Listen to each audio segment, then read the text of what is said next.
Kalau ada kita menemukan orang attitude-nya jelek, meskipun produktivitasnya tinggi, apa yang Anda lakukan? Saya pecat. Karena attitude susah dirubah.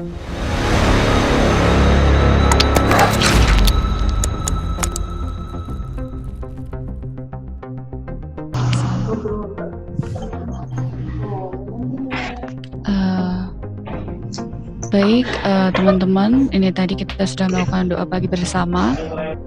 Bismillahirrahmanirrahim. Assalamualaikum warahmatullahi wabarakatuh. Waalaikumsalam warahmatullahi wabarakatuh. Teman-teman sekalian, pagi hari ini kita bertemu dalam kondisi sehat walafiat dan semoga seterusnya kita diberikan kemudahan-kemudahan dalam rangka menghadapi masa pandemik yang hampir semua korporasi, organisasi mengalami dampak yang menurut saya tidak main-main, karena efeknya adalah kalau ini terus-menerus maka bukan hanya ekonomi tetapi politik, kemudian kondisi psikososial masyarakat akan menjadi tidak beraturan ya. Mungkin panjenengan saat ini masih dalam kondisi yang aman. Saya kemarin sempat tanya, tidak ada yang dirumahkan, ya masih menikmati kehidupan yang normal ya.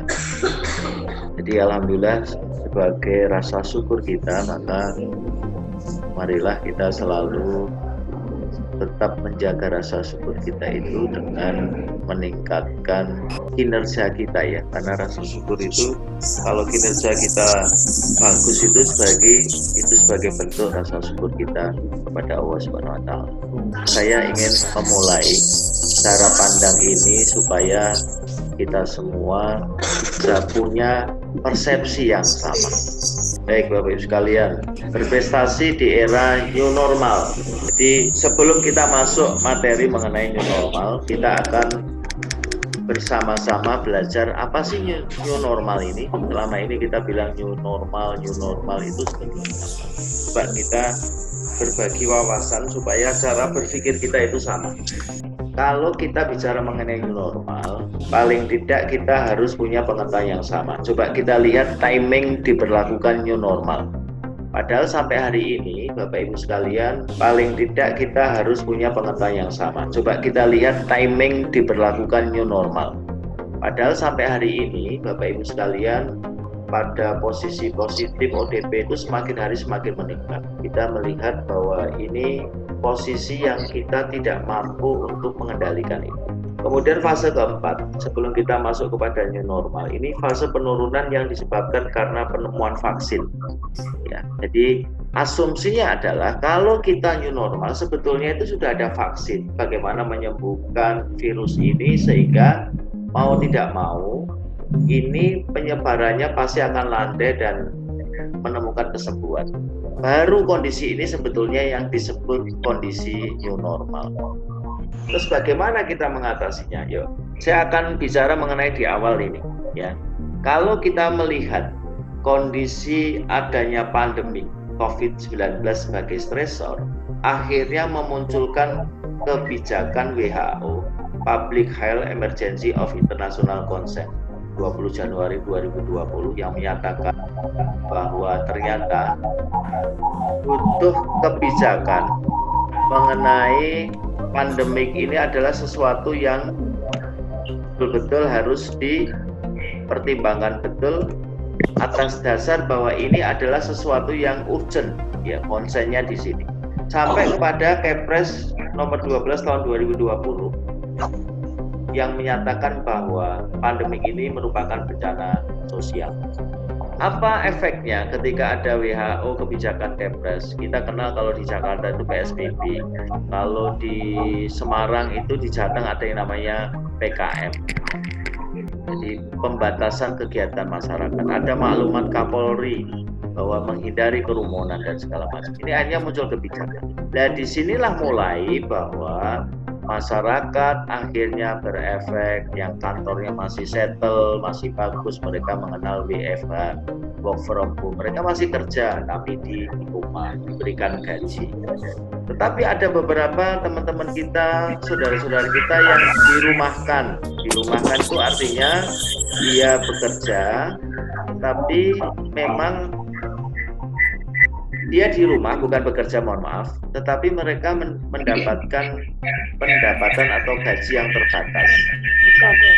Ada pabrik-pabrik yang dalam sebulannya mereka mendapat 300.000 gitu ya.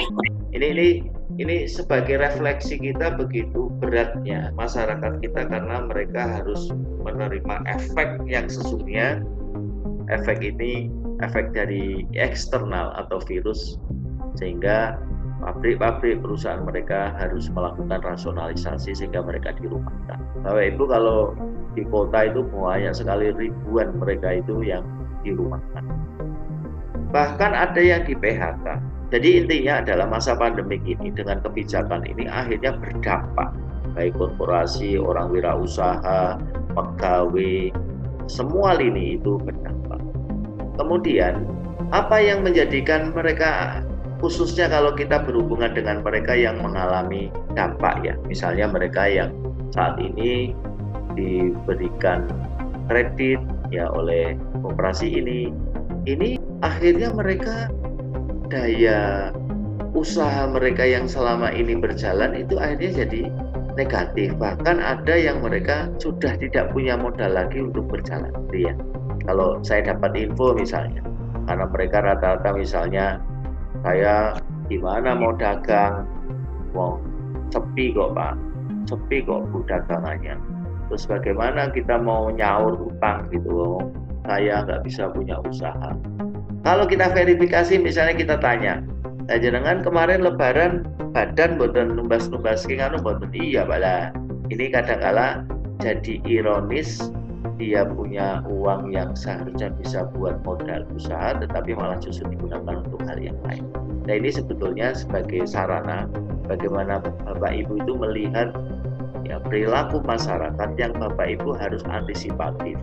Ini sekarang kondisinya seperti ini. Mereka kalau cerita itu, saya itu sudah tidak punya semangat ya, lelah dan segala macam. Itu yang mereka sampaikan. Ini bukan hanya pada koperasi, bisa jadi pada BPR maupun juga pada bank-bank. Tapi apakah kita harus sama loh? Mereka aja enggak apa-apa kok. Ada juga orang yang dalam kondisinya eustress ini, stresnya itu menjadi bahagia. Jadi semakin dia dalam kondisi ini, kesyukurannya tambah bagus. Apa yang nampak biasanya kalau orang dalam posisi yang sama tetapi dia bahagia, dia produktif, itu yang nampak perilakunya seperti itu. Jadi Bapak Ibu sederhana, di masa pandemi ini itu semua mengalami hal yang sama ya, sing gajinya dipotong ya dipotong, sing bisnis sepi ya sepi, sing bisnis makanan sampai ra iso dipangan terus dipangan dhewe iki ya ono. Angkutan-angkutan itu sampai pusing. Kenapa? Jalan saya sudah narik ke sana satu tangkap nggak dapat. Bagi mereka yang positif, ya sudahlah saya ajak anak saya Pak jalan-jalan naik mobil angkutan daripada mobil rak ditumpaki dia. Ini sebetulnya kan mindset cara berpikir mereka supaya dia tetap produktif. Paling toh ini hanya berjalan beberapa bulan. Ada orang yang positif. Apa yang terjadi orang yang positif ini? Kalau dalam industri di perusahaan dia pasti lebih efisien. Bapak Ibu nanti hitung, saya minta nanti tolong hitung. Apakah dalam posisi pandemik ini koperasi ini lebih efisien? Dilihat pengeluaran listrik, ya pengeluaran telepon, pengeluaran apapun dihitung. Kalau kita nggak efisien, maka kita perlu merenungkan kembali, perlu menghitung kembali, perlu memanage kembali apa yang sudah kita lakukan. Karena kalau tidak, justru kita ini dalam kondisi yang nol pun kita masih merugi karena kita tidak melakukan efisiensi. Oke, kita bahagia, teman-teman semua masih dalam kondisi bisa bekerja, tapi efisiensi penting. Sehingga ini harus diedukasi. Jadi pimpinan, supervisor, MKC, manajer divisi itu harus bicara. Ini kita mau bergerak, kita berhenti, atau kita hancur bersama. Ini harus punya role model, mereka harus bicara. Listrik nggak perlu dimatikan. Tidak ada kunjungan kemana dipantau. Kalau kita tidak efisien, maka justru kita nggak ngapa-ngapain aja sudah rugi. Kemudian berpikir bertahan. Ya, saya yakin panjenengan sudah berpikir ini semuanya, tetapi efisien juga harus ditekankan. Membangun relasi. Kemudian yang keempat adalah mengidentifikasikan peluang. Bapak Ibu, sejak 2-3 tahun yang lalu sudah banyak basic keuangan yang sifatnya online, gitu ya.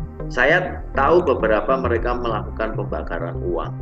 Ya, ada beberapa yang mereka gambling dan segala macam. Saya tidak sedang mengajak bagaimana kita gambling seperti mereka, tidak. Ya. Tapi paling tidak dalam masa tidak banyaknya pergerakan ini, kita harus berpikir bagaimana mengidentifikasikan peluang. Apakah digitalnya kita kuatkan? Apakah model sistem online-nya juga kita kuatkan? Kita bisa pasti pakai sistem-sistem yang memungkinkan kita bergerak. Karena sebuah keniscayaan, sekarang ini kita hampir 3 bulan, habitnya dirubah. Dulu orang seminar 1.000 orang susah nyari gedung, butuh hotel, boleh makanan. Sekarang orang seminar 2.000 orang, 3.000 orang, mereka bisa di rumah, efisien, tidak mengeluarkan apa-apa, tidak mengeluarkan makanan, biaya hotel, transportasi, biaya perlengkapan, tetapi knowledge-nya masih dapat. Nah, ini menurut saya ini sebuah perubahan yang luar biasa.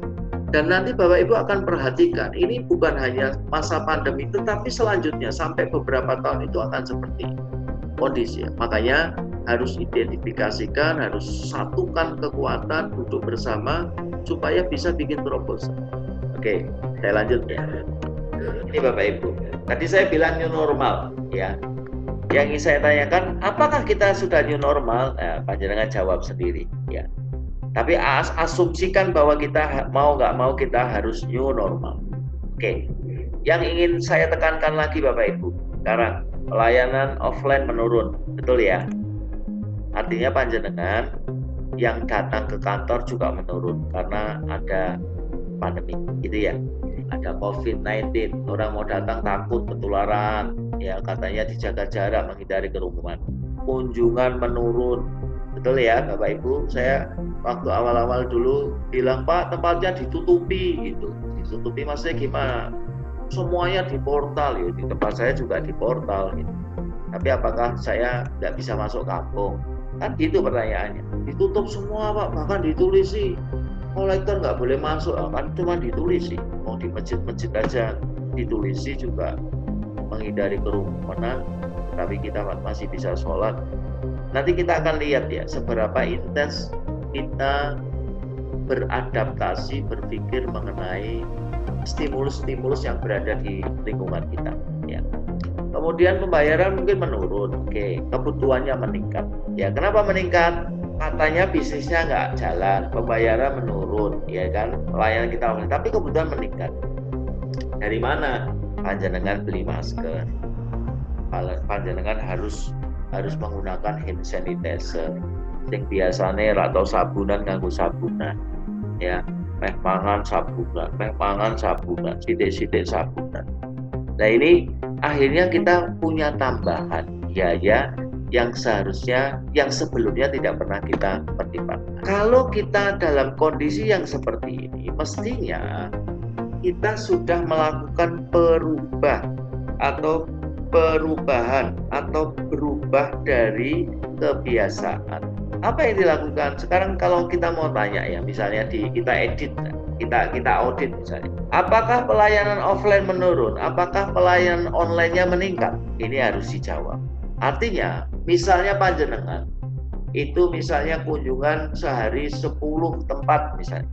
Apakah dengan online, dengan ada dibatasi, apakah Anda akan telepon anggota panjenengan itu lebih dari 10 kali, 2-3 kali lipat, 30. Biasanya 10 saya harus 30, harus 40. Apakah seperti itu? Nah itu perlu. Kalau itu tidak, berarti kita menjadi orang yang tidak produktif. Kenapa? Lawang pelayanannya sudah menurun, kita tidak dapat memasukkan, kok malah pelayanan online-nya malah justru tidak meningkat. Berarti kita tidak produktif. Ini yang harus kita pertanyakan pada diri sendiri. Kemudian kunjungan online-nya meningkat, nanti ada alasan misalnya, nah teleponnya Dimatikan Pak.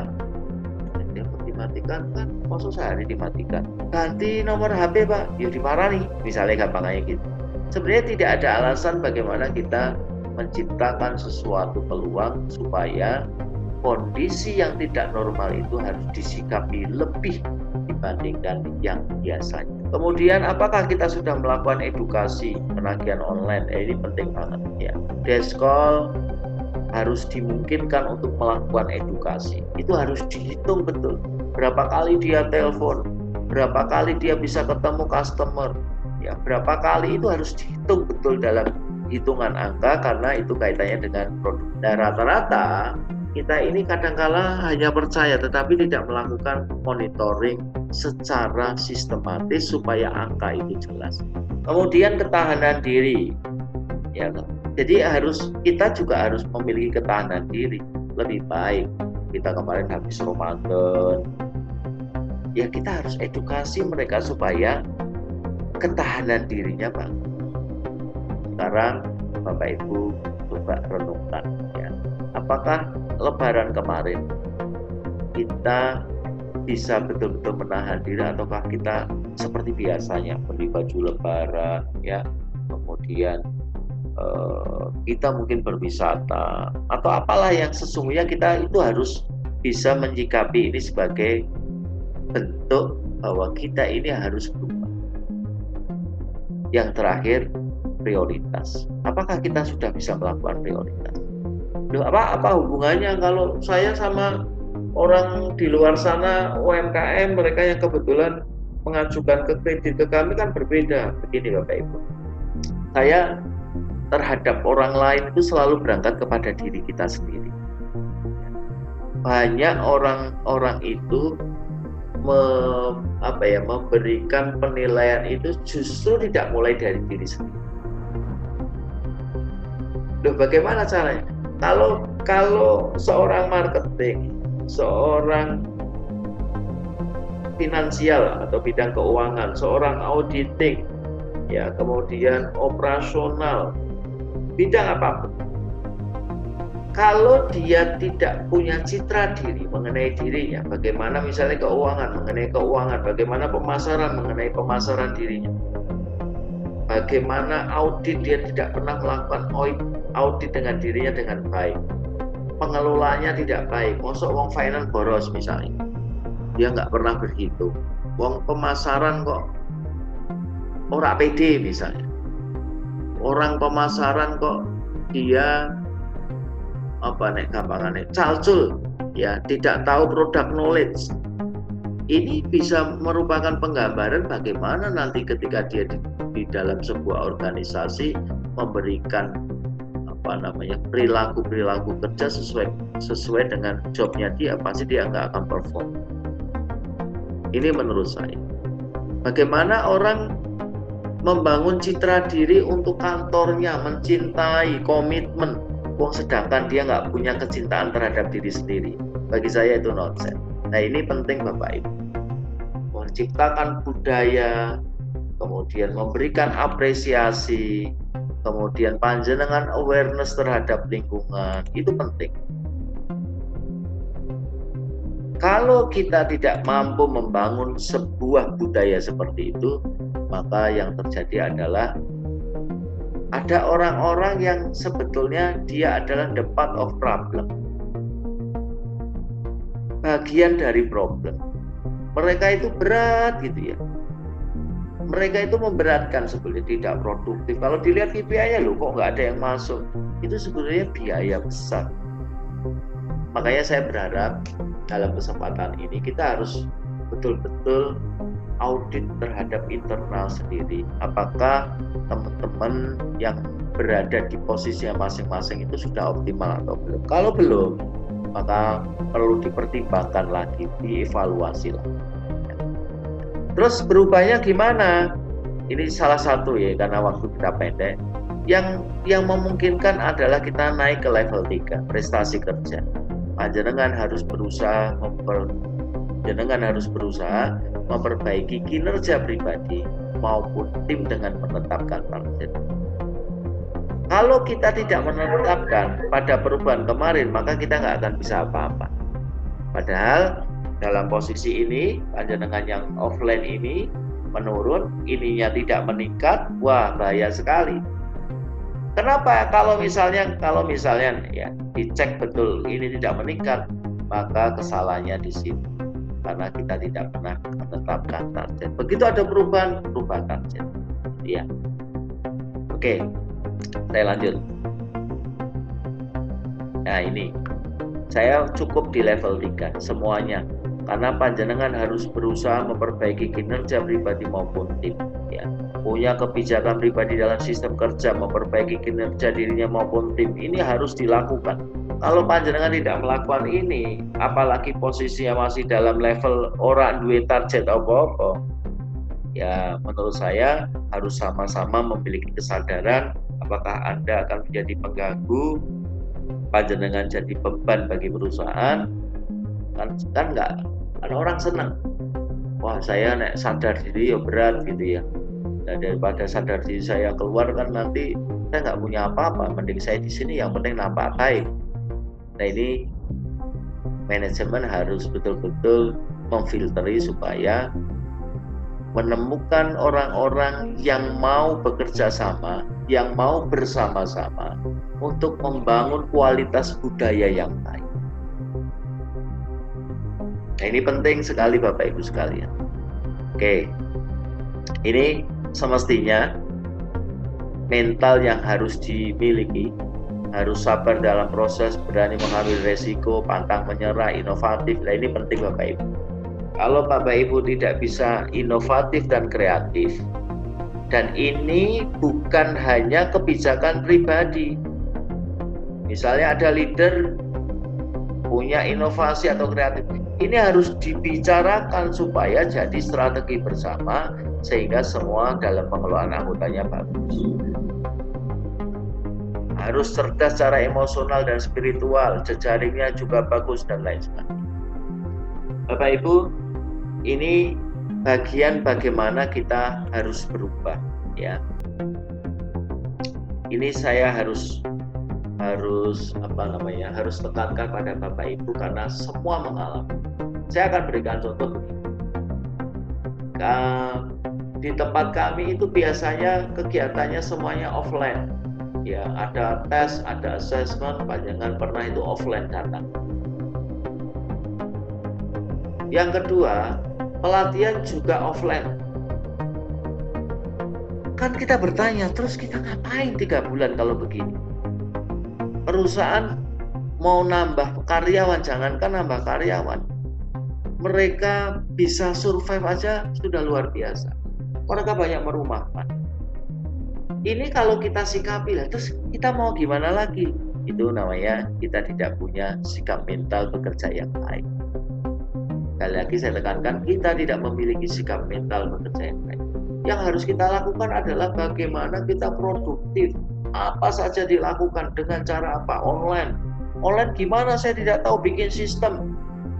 Kayak kemarin bikin sistem. Nah, gimana caranya? Butuh proses. Udah cari orang profesional. Yang penting kita punya ide. Saya juga nggak bisa bikin ide yang baik. Saya cari profesional yang bagus. Ya. Meskipun harus bayar mahal, tapi itu bermanfaat. Dalam kondisi seperti ini, malah justru online itu bisa membawa kemana-mana. Ini pengalaman ya, pengalaman. Kemarin kita tes TCB, ada yang dari Qatar, dari luar negeri, segala macam. Ini malah justru memberikan peluang, challenge bagi kita. Oh ternyata malah justru kita dengan online lebih luas jejaring kita, bisa kemana-mana. Kalau kita bikin webinar itu bisa kemana-mana, dari Kalimantan, dari seluruh Indonesia malah datang, dan mereka bisa ikut dengan biaya murah, dan mereka bisa hadir di lokasinya masing-masing. Sebenarnya ini challenge bagi kita semua. Bapak Ibu, ini gambaran mengenai bagaimana kita mensikapi posisi kehidupan new normal itu, tetapi kita bekerja tidak biasa-biasa saja, tetapi kita bekerja dalam kondisi yang new normal juga. Artinya kita sudah punya kebiasaan yang sudah kita latih dalam Ramadan maupun 3 bulan ini. Oleh karenanya Bapak Ibu, kalau dalam kondisi seperti ini, Bapak Ibu tidak melakukan dengan model prestasi, bekerja tidak di atas rata-rata, bekerjanya hanya biasa-biasa, maka akan tunggu waktu bahwa kita akan ambruk bersama, kita akan hancur bersama.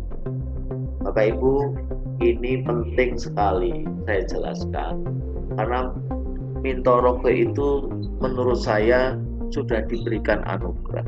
Ya, Pak Apri mungkin sering cerita mengenai sudah dapat penyegaran ya dari Kementerian Keuangan. Kemarin juga dapat penyegaran yang nantinya ya, bukan kemarin, yang nantinya di LPDP dari Kementerian Koperasi.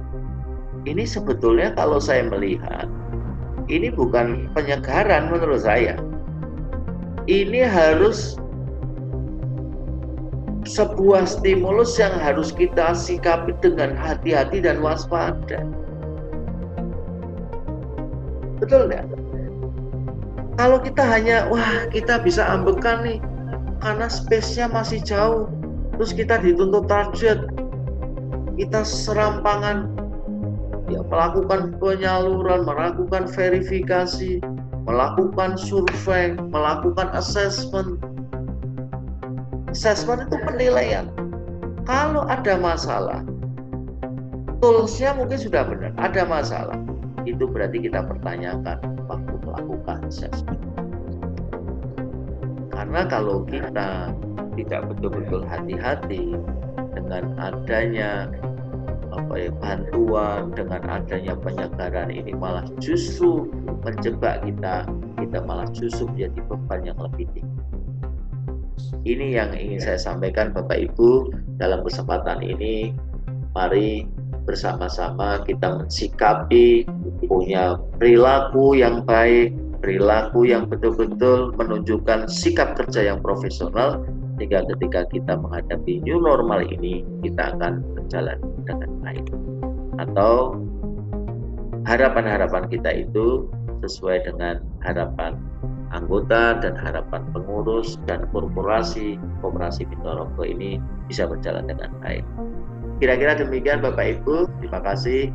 Saya kembalikan kepada Mbak Rahma. Assalamualaikum warahmatullahi wabarakatuh. Assalamualaikum warahmatullahi wabarakatuh. Waalaikumsalam warahmatullahi wabarakatuh. Matur nuwun semuanya.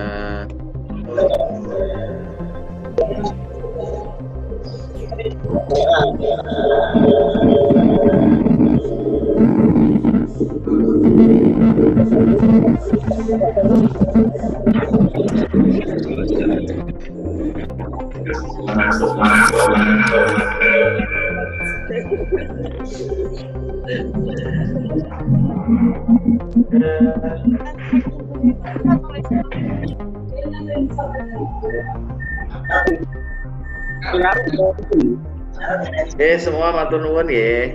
Assalamualaikum semuanya.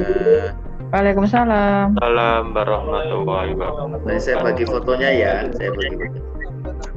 Waalaikumsalam.